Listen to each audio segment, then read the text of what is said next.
when you just sit down and think about what happened on Saturday, what got out of hand? What went wrong for the defense? I kind of feel like we weren't being ourselves. We were missing some tackles. We blew some assignments, but last week's behind us now. We just got to keep pushing forward, fight through adversity, and get ready for Baylor. Where is the sense of urgency with this team going into this Baylor game? We know that we can't perform like we did last week, so we're itching to get back out there and prove that that's not the type of team that we are. Seems like lately, when you guys fall behind in the first quarter, that's hurt you a little bit. How helpful is it when you guys build an early lead as a defense and you can build off that the rest of the game? It's extremely helpful because it builds momentum, and it makes things easier for the offense. But it also makes things easier for us knowing that we have a lead in that. But you know what I'm saying? We just got to get back to being disciplined and making the plays that come to us. And do you have an early scouting report for Baylor yet? Can you tell us what kind of catches your eye with them on offense? Yeah, we got an early scouting report, but Baylor, they just have an experienced quarterback, and they got some speed at receiver, really, and we're up to the task for that, for real. All right, thanks, Kiondre. Good luck this week. Thank you.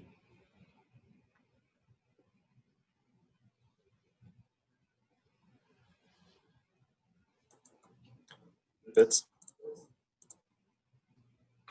Hey, Kiondre, what was the mood in the locker room, not after the game, but when you guys gathered and kind of revisited what happened at Ames? You talking about at halftime or after? No, like after, Sunday, Monday. I mean, we knew that wasn't us, and that was a pretty embarrassing loss. But that's just something that we know that we have to put that behind us. Like, what happened, and we have to keep pushing forward through next week and just playing football. You'll reach the highest of highs and lowest of lows, and we'll just have to get through it. Because we've proven that we can beat anybody, but we also proven that we can lose anybody. So we just have to remain focused. Is going into a game like this with Baylor, you've got a lot at stake. I mean, you still are 4-3 in the conference. How motivated do you feel like this team is? We're pretty motivated because we know that we can play way better than what we did last week. You know what I'm saying? Like, what we put on film wasn't really good, but we're motivated to change that. We're really ready to get back out there, extremely ready. Thank you. Marnie? Yeah, the guys on offense said that they met together as a whole team and watched the game as a whole unit. But did you guys do that on defense too, or?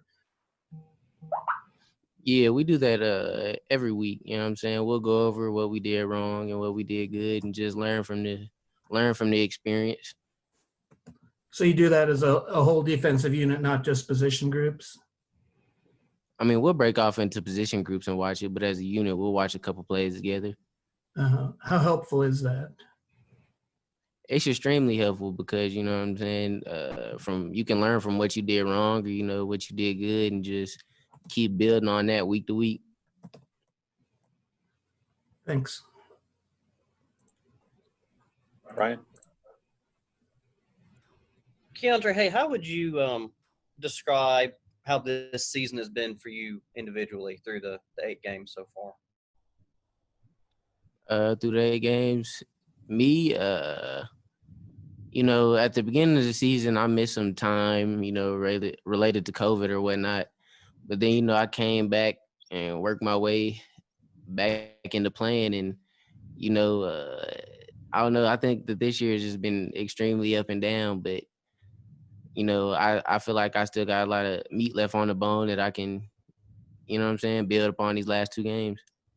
Yeah, and I was going to ask about that because, I think just what does it say about your persistence? Because I don't think many guys do what you do as a graduate transfer and come in and not expect to start. Now you're coming off back-to-back starts.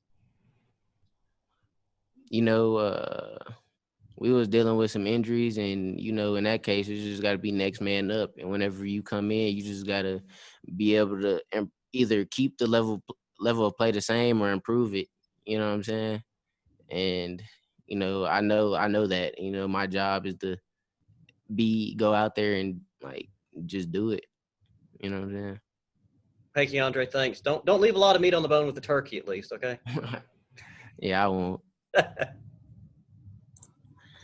All right, last one here, Adam. Kiondre, defensively, what difference did you notice without having Justin Hughes and Elijah Sullivan playing in the game? Defensively, those two are kind of like our energizer bunnies. So, they're talking a lot pregame, during the game, post game, and you kind of feel that whenever that presence isn't there. But you know what I'm saying? It's not an excuse or anything, but you would love to have those guys out there.